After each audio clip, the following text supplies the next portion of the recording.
என்னாகமம் அதிகாரம் 33.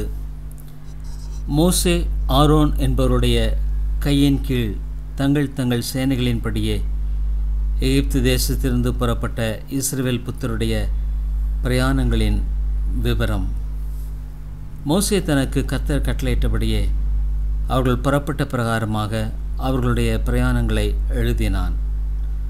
அவர்கள் ஒவ்வொரு இடங்களிலிருந்து புறப்பட்டு பண்ணின பிரயாணங்களாவன: 1ஆம் மாதத்தின் 15ஆம் தேதியிலே அவர்கள் ராமசேசை விட்டு புறப்பட்டார்கள்.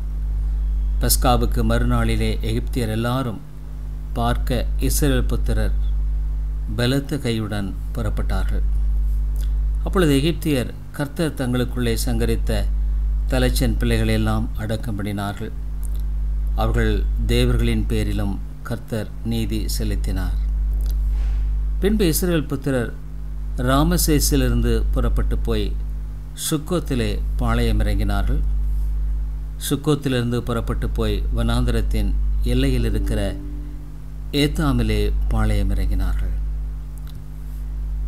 ஏத்தாமிலிருந்து புறப்பட்டு போய் பாகல் செபோனுக்கு எதிராக இருக்கிற ஈரோத் பள்ளத்தாக்கின் முன்னடிக்கு திரும்பி மிக்தோலுக்கு முன்பாக பாளையம் இறங்கினார்கள்.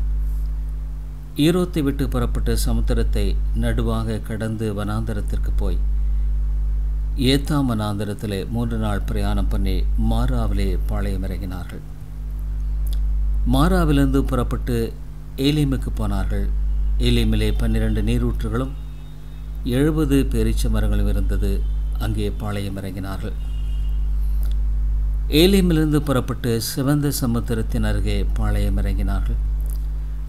சிவந்த சமுத்திரத்தை விட்டு புறப்பட்டு போய் சீன் வனாந்தரத்திலே பாளையம் இறங்கினார்கள்.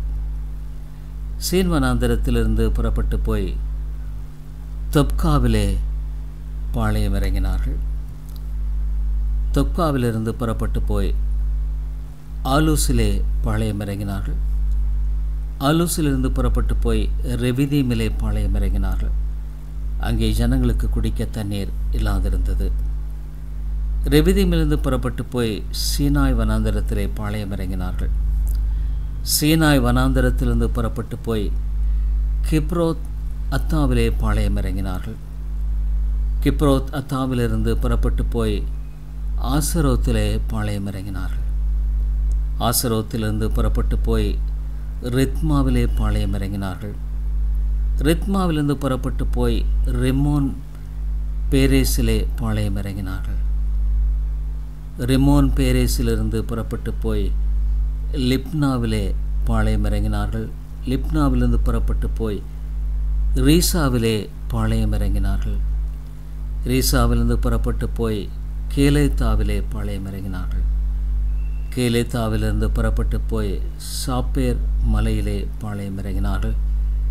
சாப்பேர் மலையிலிருந்து புறப்பட்டு போய் ஆறுதாவிலே பாளையம் இறங்கினார்கள். ஆறுதாவிலிருந்து புறப்பட்டு போய் மக்கலோத்திலே பாளையம் இறங்கினார்கள். மக்கலோத்திலிருந்து புறப்பட்டு போய் தாகத்திலே பாளையம் இறங்கினார்கள். தாகத்திலிருந்து புறப்பட்டு போய் தாராகிலே பாளையம் இறங்கினார்கள். தாராகிலிருந்து புறப்பட்டு போய் மித்காவிலே பாளையம் இறங்கினார்கள். மித்காவிலிருந்து புறப்பட்டு போய் அஸ்மோனாவிலே பாளையம் இறங்கினார்கள். அஸ்மோனாவிலிருந்து புறப்பட்டு போய் மோசெரோத்திலே பாளையம் இறங்கினார்கள்.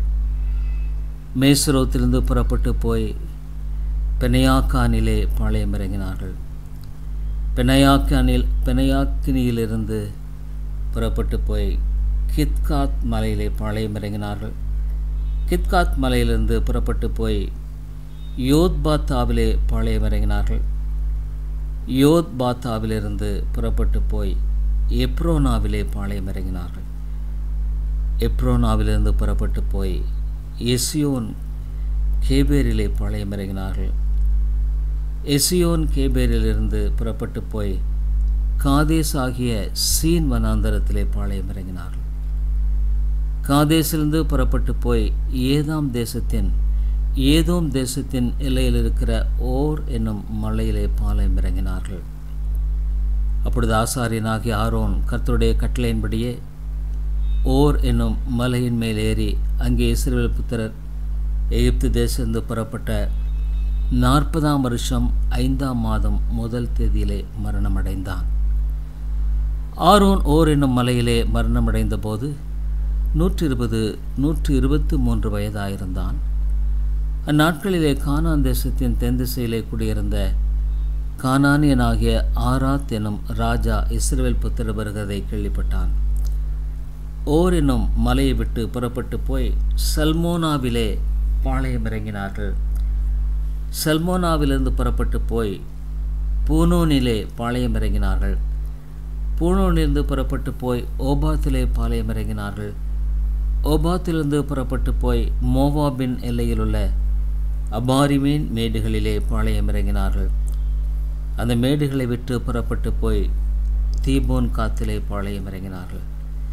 தீபோன் காத்திலிருந்து புறப்பட்டு போய் அல்மோன் திப்லா தாயிமிலே பாளையம் இறங்கினார்கள். அல்மோன் திப்லா தாயிமிலிருந்து புறப்பட்டு போய் நேபாவுக்கு எதிரான அபாரிம் மலைகளிலே பாளையம் இறங்கினார்கள். அபாரிம் மலைகளிலிருந்து புறப்பட்டு போய் எரிகோவின் அருகே யோர்தானை சார்ந்த மோவாபின் சமனான வெளிகளிலே பாளையம் இறங்கினார்கள். யோர்தானை சார்ந்த மோவாபின் சமனான வெளிகளில் அவர்கள் பெத்யேசிமோத்தை தொடங்கி ஆபேல் சித்தி மட்டும் பாளையம் இறங்கி இருந்தார்கள். எரிகோவின் அருகே யோர்தானை சார்ந்த மோவாபின் சமனான வெளிகளிலே கர்த்தர் மோசேயை நோக்கி, நீ இஸ்ரவேல் புத்திரரோடே சொல்ல வேண்டியது என்னவென்றால், நீங்கள் யோர்தானை கடந்து கானான் தேசத்தில் போய் சேரும்போது அத்தேசத்து குடிகளையெல்லாம் உங்களுக்கு முன்பாக துரத்திவிட்டு அவருடைய எல்லா சிலைகளையும் வார்ப்பிக்கப்பட்ட அவருடைய எல்லா விக்கிரங்களையும் அழித்து அவர்கள் மேடுகளையெல்லாம் நிர்மூலமாக்கி தேசத்திலுள்ளவர்களை துரத்திவிட்டு அதிலே குடியிருக்க கடவீர்கள். அந்த தேசத்தை சுதந்திரித்துக் கொள்ளும்படி அதை உங்களுக்கு கொடுத்தேன். சீட்டு போட்டு தேசத்தை உங்கள் குடும்பங்களுக்கு சுதந்திரங்களாக பங்கிட்டு அதிக ஜனங்களுக்கு அதிக சுதந்திரமும் கொஞ்ச ஜனங்களுக்கு கொஞ்சம் சுதந்திரமும் கொடுக்க கடவீர்கள். அவரவருக்கு சீட்டு விழும் இடம் எதுவோ அவ்விடம் அவரவருக்குரியதாகும். உங்கள் பிதாக்களுடைய கோத்திரங்களின்படியே சுதந்திரம் பெற்றுக்கொள்ள கடவீர்கள். நீங்கள் தேசத்தின் குடிகளை உங்களுக்கு முன்பாக துரத்தி விடாமல் இருப்பீர்களானால் அப்பொழுது அவர்களில் நீங்கள் மீதியாக வைக்கிறவர்கள் உங்கள் கண்களில் முள்ளுகளும் உங்கள் விலாக்களிலே கூர்களுமாயிருந்து நீங்கள் குடியிருக்கிற தேசத்திலே உங்களை உபத்திரப்படுத்துவார்கள்.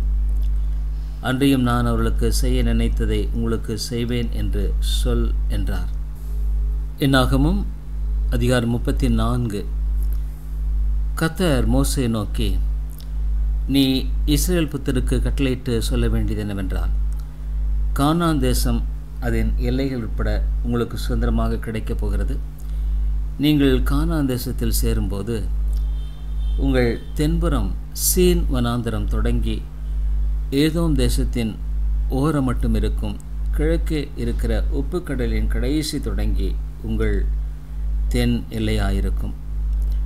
உங்கள் எல்லை தெற்கிலிருந்து அக்கராபீம் மேடுகளை சுற்றி சீன் வனாந்தரம் வரையில் போய் தெற்கிலே காதேஸ் பர்னேயாவுக்கும் அங்கேயிருந்து ஆத்சார் ஆதாருக்கும் அங்கேயிருந்து அஸ்மோனாவுக்கும் போய் அஸ்மோனாவிலிருந்து எகிப்தின் நதி வரைக்கும் சுற்றி போய் கடலில் முடியும். மேற்றசைக்கு பெருங்கடலே உங்களுக்கு எல்லை, அதுவே உங்களுக்கு மேற்புறத்து எல்லையாயிருக்கும்.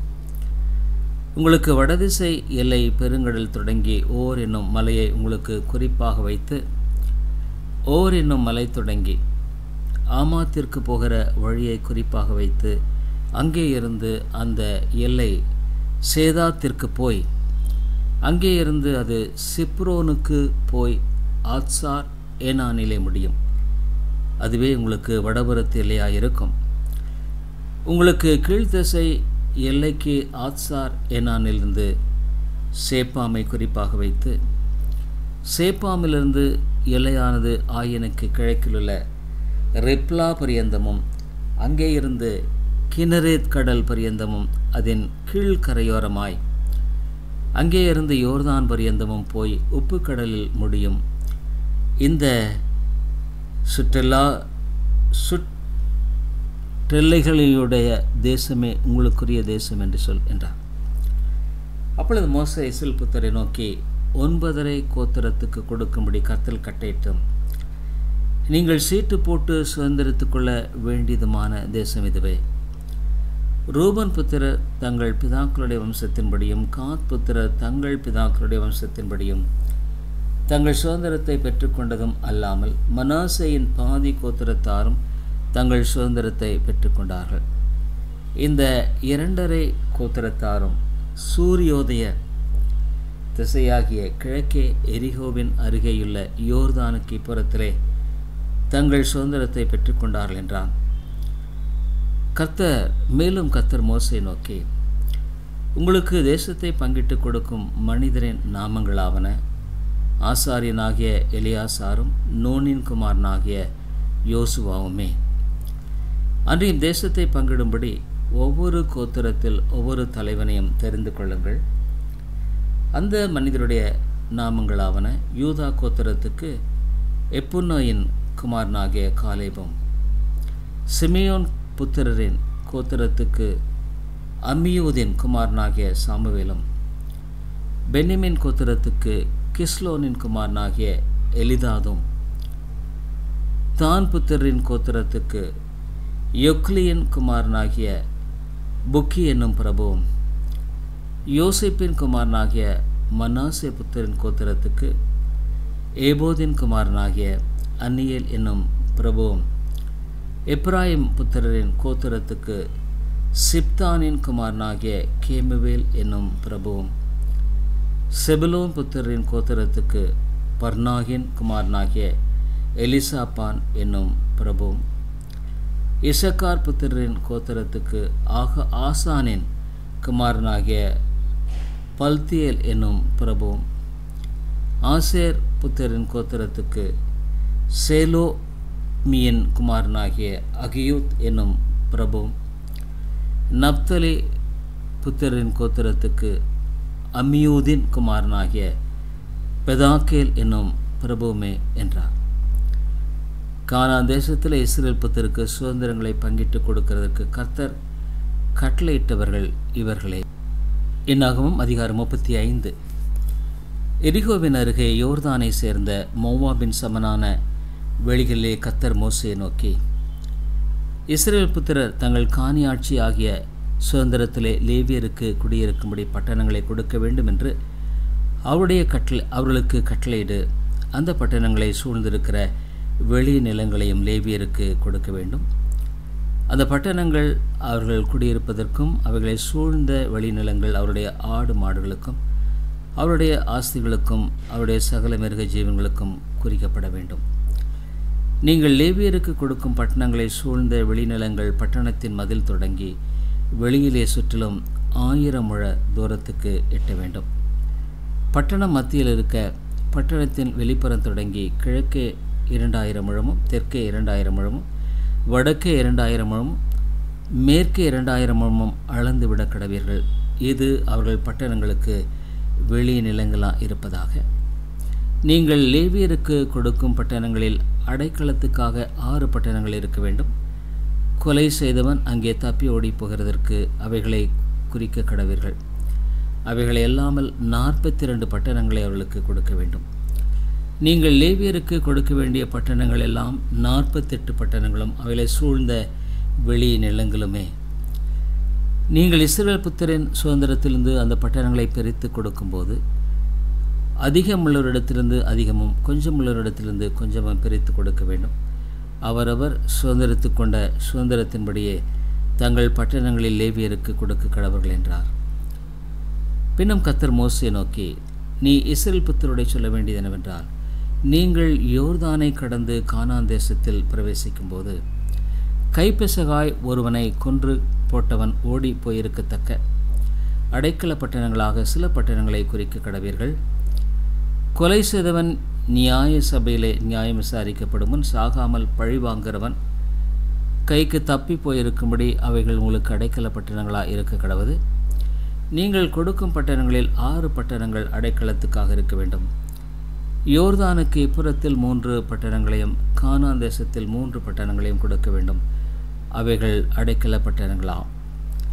கைப்பெசகாய் ஒருவனை கொன்றவன் எவனோ அவன் அங்கே ஓடி போயிருக்கும்படிக்கு அந்த 6 பட்டணங்களும் இஸ்ரவேல் புத்தருக்கும் உங்கள் நடுவே இருக்கும் பரதேசிக்கும் அந்நியனுக்கும் அடைக்கல பட்டணங்களாக இருக்க வேண்டும்.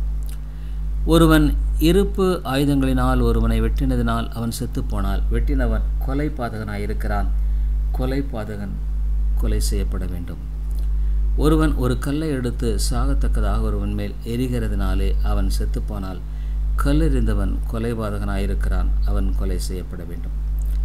ஒருவன் தன் கையில் ஒரு மர ஆயுதத்தை எடுத்து சாகத்தக்கதாக ஒருவனை அடித்ததினால் அவன் செத்துப்போனால் அடித்தவன் கொலைபாதகனாயிருக்கிறான். கொலைபாதகன் கொலை செய்யப்பட வேண்டும். பழிவாங்க வேண்டியவனோ கொலைபாதகனை கொல்ல வேண்டும். அவனை கண்ட மாத்திரத்தில் அவனை கொன்று போடலாம். ஒருவன் பகையினால் ஒருவனை விழத்தள்ளினதினாலாயும் பதுங்கியிருந்து அவன் சாகத்தக்கதாய் அவன் மேல் ஏதாகிலும்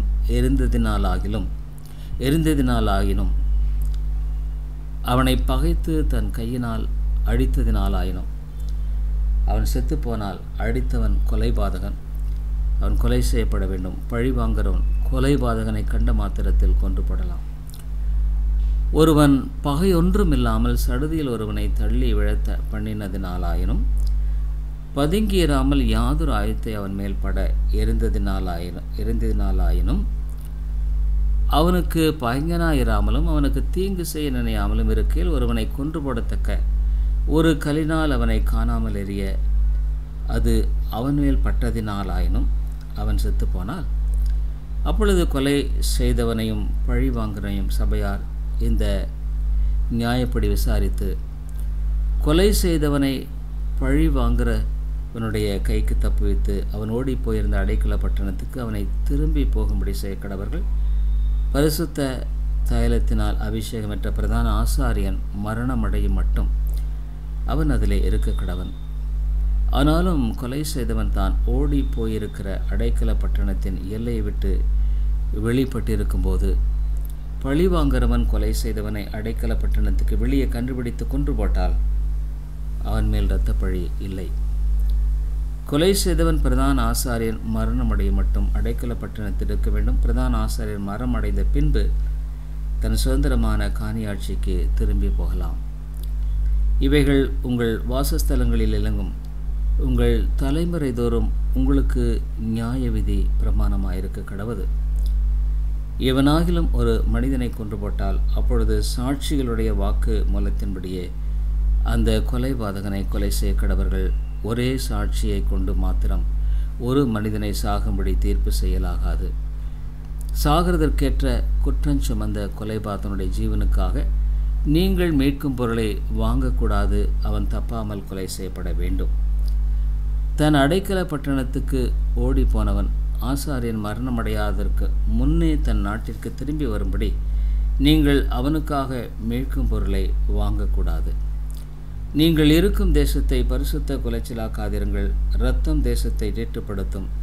இரத்தம் சிந்தினவனுடைய இரத்தத்தினால் ஒழிய வேறொன்றினாலும் தேசத்திலே சிந்தப்பட இரத்தத்திற்காக பாவ நிவர்த்தி இல்லை. நீங்கள் குடியிருக்கும் என் வாசஸ்தலமாகிய தேசத்தை தீட்டுப்படுத்த வேண்டாம். கர்த்தராகிய நான் இஸ்ரவேல் புத்தர் நடுவே வாசம் பண்ணுகிறேன் என்று சொல் என்றார்.